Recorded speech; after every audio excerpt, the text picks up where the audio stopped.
So the weather in Iowa, it is having an effect on the presidential campaign with several events that were canceled ahead of today's caucuses.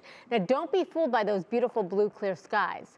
Des Moines is forecast to have wind chills between -20 and -30 today, and that can cause frostbite on exposed skin in as little as 10 minutes. With those temperatures, I almost think it would be quicker than that. Yeah. That's incredible. Now, the first action of the 2024 presidential campaign is underway today in the first in the nation caucus. Now, despite his legal troubles, former President Trump is leading the pack, and by a lot. Double-digit leads in most states, including Iowa, in the final poll ahead of tonight's caucus. Meanwhile, former UN Ambassador Nikki Haley and Florida Governor DeSantis are vying for second place. NBC's Bree Jackson is in Washington. It's the coldest Iowa caucus day on record, capping off months of candidates crisscrossing the Hawkeye state in search of support. So I'm asking you all tonight on a cold day to do your part.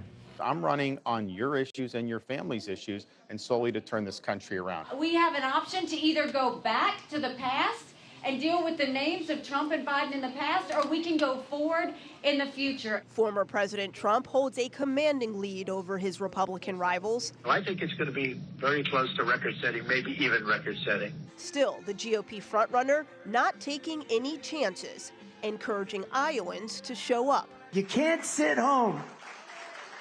If you're sick as a dog, you say, darling, I gotta make it. Our latest NBC News poll with the Des Moines Register and Mediacom shows Trump with the support of 48% of likely caucus goers ahead of tonight's contest. If someone is not a Trump supporter, they're not my friend. So my friends love Trump. But not everyone feels that way. Iowa seems so much for Trump. We want to get there and put our voice heard for a non-Trump candidate. Nikki Haley and Ron DeSantis both positioning themselves as the best alternative to the former president in what appears to be a race for runner-up, hoping voters brave the freezing temperatures as the battle for the Republican nomination heats up. In Washington, Bree Jackson, NBC News.